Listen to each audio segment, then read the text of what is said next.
Acolytes, this is quite interesting. Defense of Goblin Slayer anime. In my opinion, there isn't anything to actually defend because, let's just say, more explain some things.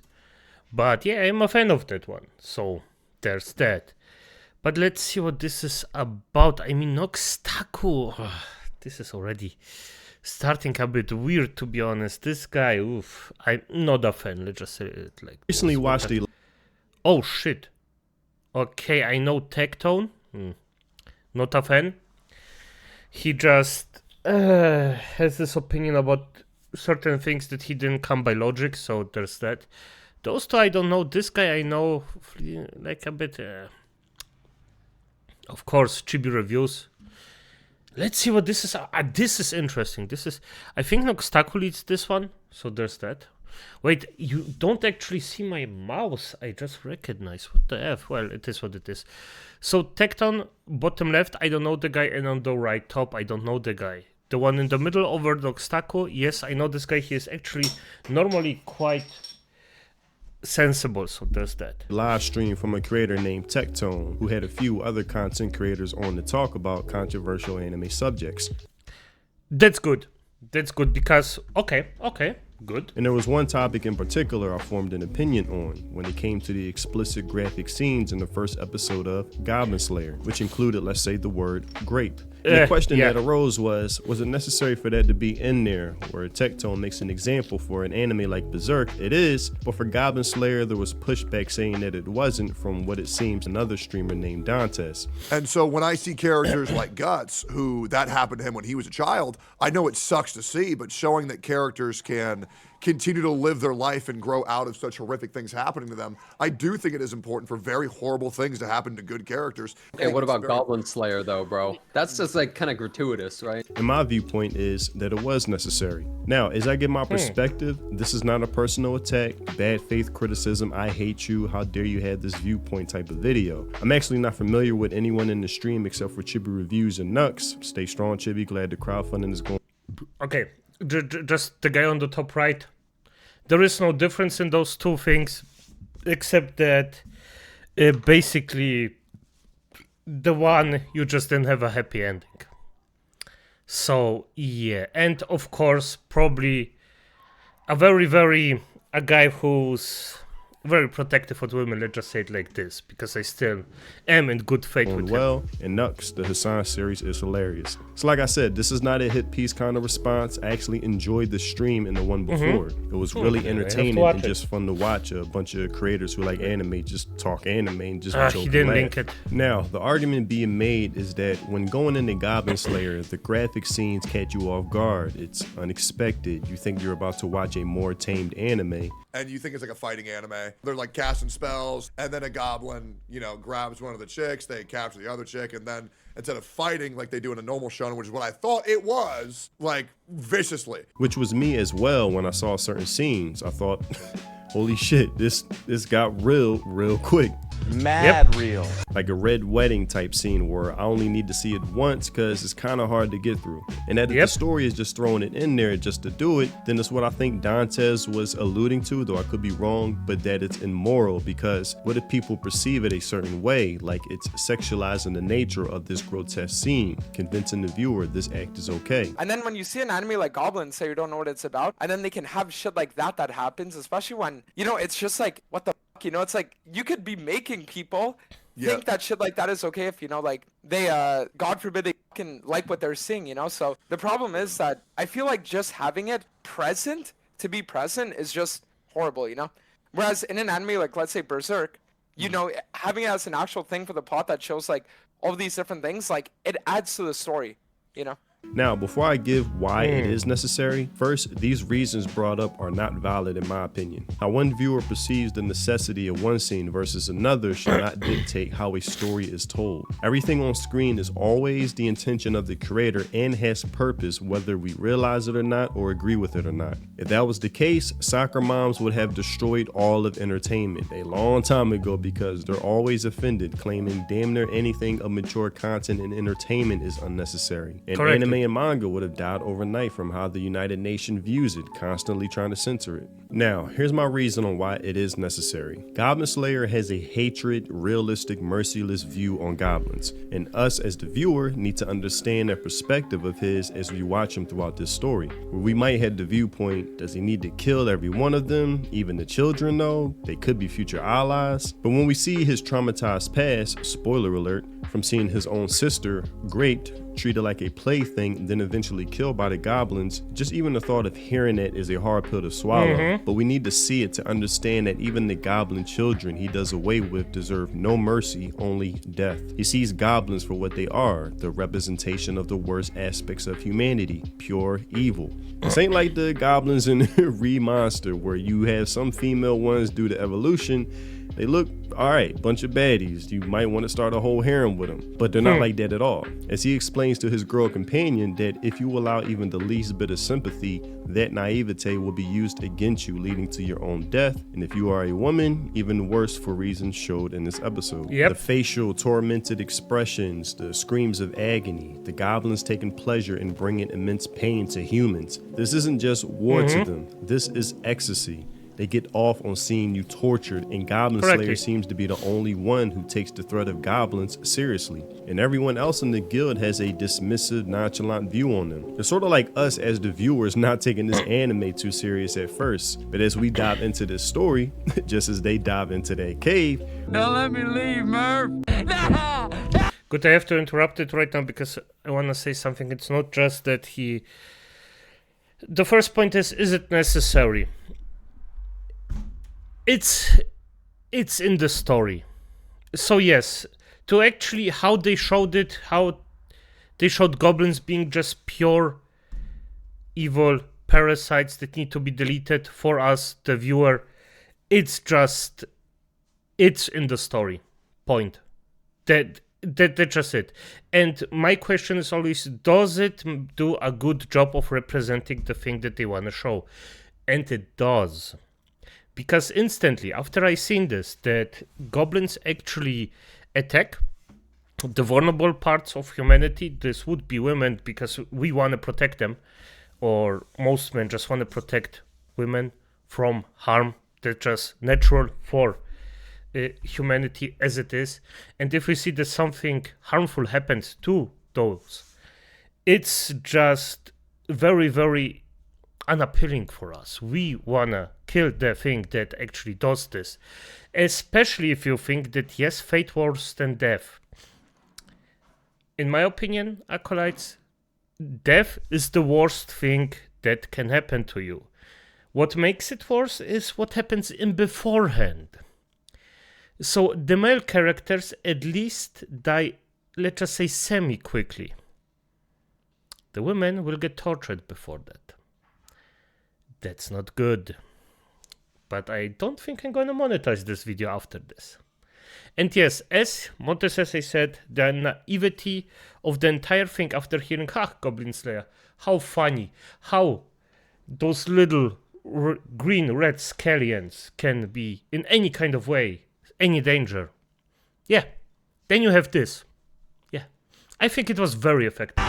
No! We realize when shit hits the fan, damn, this ain't no joke. This shit is real. We now share Goblin Slayer's perspective. I will say, when you really think about it, it really did make me hate those goblins. And I think the author did a very good job with doing that. We're now like him, where we don't see them as redeemable creatures, where before we were like the characters in the beginning, naive, thinking goblins are just like a rank above slimes, easily dealt with. But as Goblin Slayer constantly repeats, listen, they're not bright creatures, but they aren't complete fools.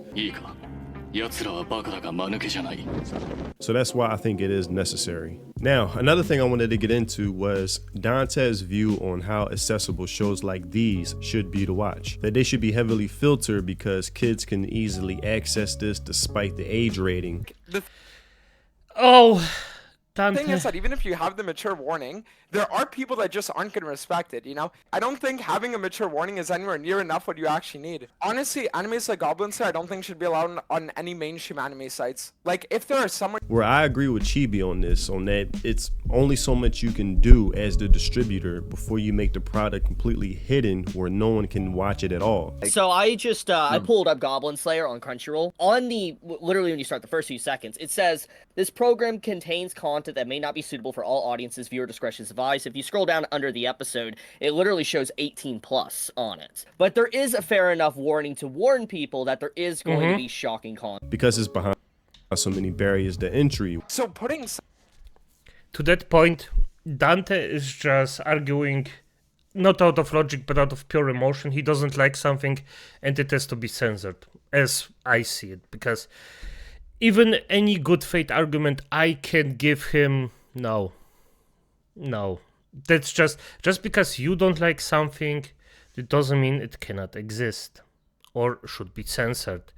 You need things that are there to actually protect the free speech part. I mean, in Germany we don't have one, so yeah, I know how it is. And this people like him, sadly, yes, at least in this specific point. Now, what do you want to do? How does it harm? I mean, it could be shocking for a kid, yeah, but then the parents failed, totally. I mean, Acolytes, as a kid, when I still lived, I looked at very terrible stuff at the end of the day. Very horrific stuff. I just decided it's not for me.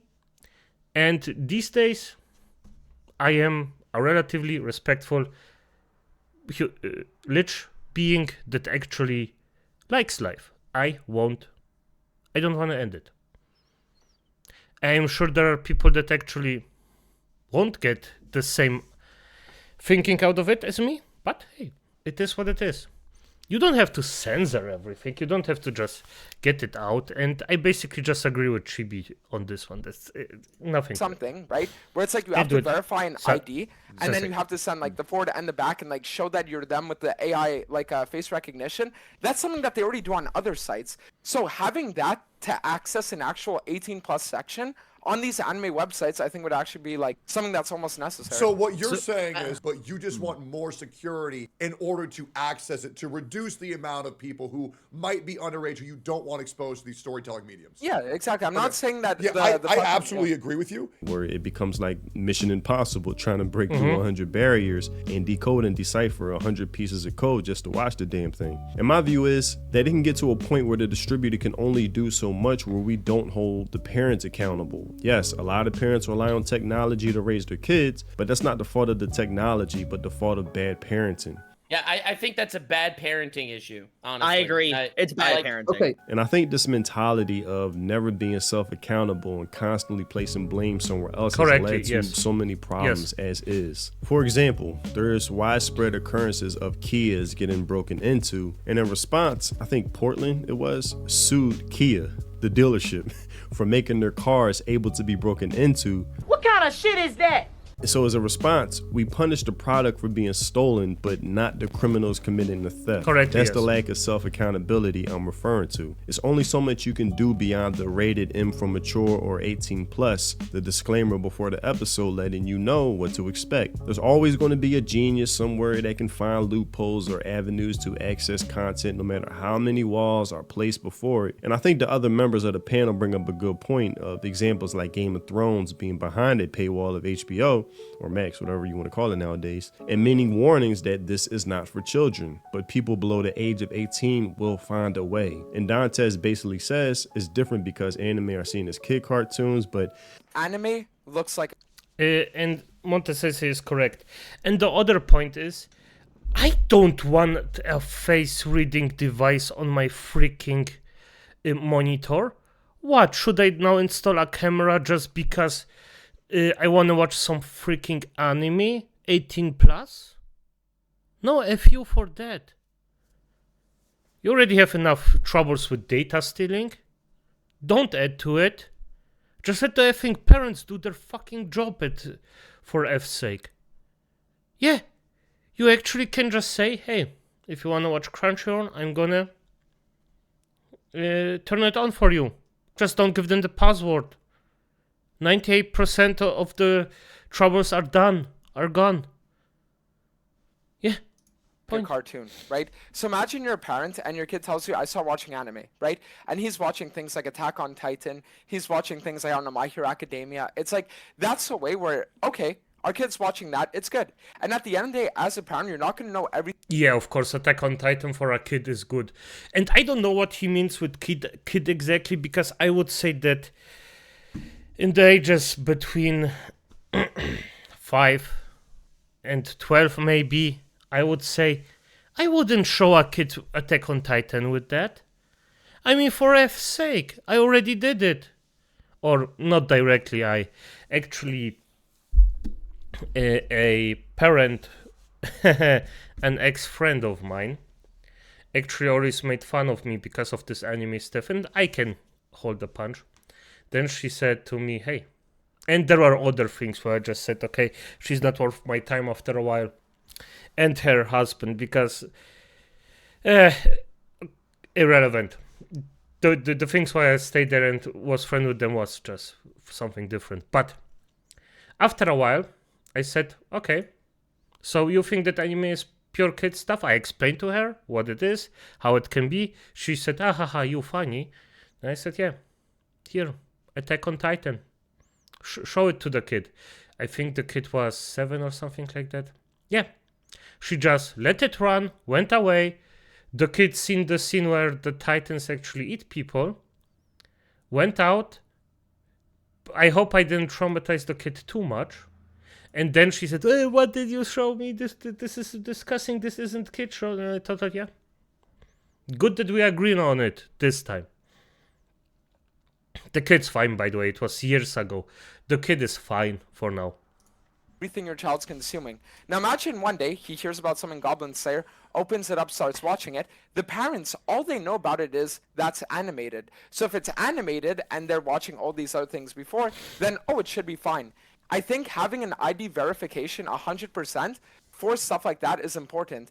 I think that speaks to a whole larger point that in the West we have a misconception that anime are just kid cartoons, just like they had the Crunchyroll, thinking the same, but that leads to a whole nother video separate from this one, and I don't want to dive into that for this one. But my point is, just because a scene in an anime is grotesque and brutal doesn't mean it's not necessary and should be punished by damn near making it unseeable. Correctly. Because someone below 18 might access it somehow, or because one might perceive the scene as inappropriate, so let's censor the hell out of it because it exceeded our expectations for what type of story this was going to be. That mentality, if applied widespread, would be the reason so many great movies and stories would never be made and be non-existent. I used this example already, but Tarantino, outside of his fans, he gets criticized a lot for the amount of violence and blood splatter his films have, saying it's unnecessary, over the top, with his own sanity being questioned. Why the need for... And by the way, I disagree with Dante, the guy's name. No, if a parent thinks that, then they misinformed themselves. At this point, you just have to watch it. Sometimes you just have to take the time, sit down, and watch the anime with your kid. Then you know what the freak you're actually showing them. It's the same thing when you just... I don't effing know. Let's just say food. Just because you think that every food is healthy and the kid picks, let's just say, the sweets all the time because it thinks that it's good food, doesn't mean you as a parent are going out scot-free just because the kid chose and you didn't know that sweets are bad for you in overconsumption. No. You inform yourself. You say, okay, good, don't overdo it. You still have to protect them. It's the same with anime. You may think everything's fine, but at the end of the day, no. You still have to protect them. At least the thing is, it's so absurd to me, because at the end of the day, we live in the age of mass information. If you see the name of an anime, your kid comes in, hey, I want to watch this. type it in your freaking phone, and then you know if it's kids appropriate. It takes a few seconds. And still, somehow, some parents still fuck this one up.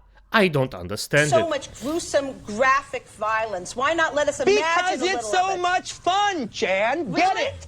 Oh, really? Okay, I'd like to see you walk down the street and get attacked by some kids who've just seen your movie. But you saw, but see, Jan, you're all messed up Okay. because you're talking about real life. Oh, and I I'm see. talking And kids about at the 12, movies. You gotta kids get at it 12. straight. Now, if you want to talk about the movies, we'll talk about the movies. Okay, and If you kids want at to talk 12 about real can life, tell we'll the talk about real difference. life. And I know some I'm parents having would a love great to talk time to making you. a terrific movie that people are having fun seeing. Maybe not you, but you know what, Jan? I don't think I made it for you. I bet you didn't, and I'm glad you didn't. I'm just sorry. Well, don't worry about that, we'll baby. move on. Or that in Django Unchained, he used the N-word too many times, even though it takes Yeah. place in a time where slave owners would refer to black people as such. So that makes sense for the dialogue, despite how someone may feel or be offended, viewing it as over the top or extremely That's a good vulgar. point, But one viewer's Mortensen. perception Yeah, that's a very shouldn't good point. outweigh another's on how necessary or unnecessary something is. But that's all I have for this video. Tell me what you think in the comment section below. Again, this video isn't something that's done with malice or hatred. Please don't take it that way. I'm just giving my viewpoint on this topic I found very interesting, adding to the conversation. As I said, both live streams were really entertaining, with every creator contributing to just really a fun and Fair good enough. time.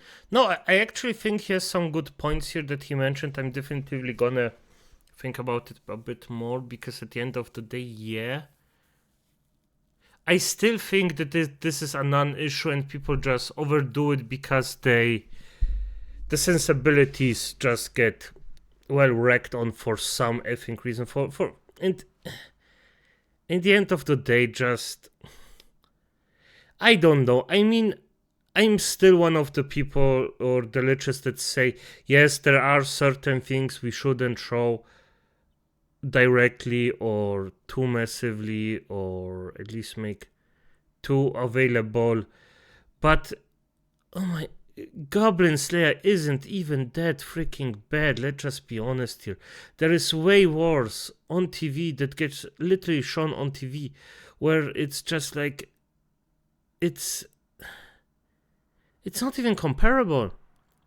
I mean, we have action movies where people just get shot all the time, brains get splattered, everything, people just get offed. Constantly. And we find this entertaining for some reason. Ending Alive normally isn't funny, normally. But it's a freaking film. I mean, you can go in extremes to it, where even I would argue against it. But it has to be really, really, really extreme, let's just say it like that, acolytes. And this is, the sensibility of every person is a bit different. So at the end of the day, no, it's just because I don't like it and don't find it too extreme, I'm not gonna watch it. Point. If it's way too extreme, of course I'm gonna advocate for it, that it should not be shown, or maybe even not, because at the end of the day, I mean, there is a horror thing where school kids go in a ghost mansion, they get splattered over the wall. The thing is, I don't find it entertaining in any kind of way, but I also don't remember how it's called. There is a ghost girl, the ghost girl grabs someone and just splatters a kid against the wall, and it just gets deleted. And yeah, I don't find it good. It's extremely gory. But I won't argue against it because it's a very well done horror film or horror anime, as I would see it. But okay, acolytes, in the end of the day, good night, and show me and Monte Sensei some love. This guy, I'm gonna watch every video I just find of him and just And he should have actually linked this podcast. I have to search for it and maybe link it down here if I find it. But as it is, good night.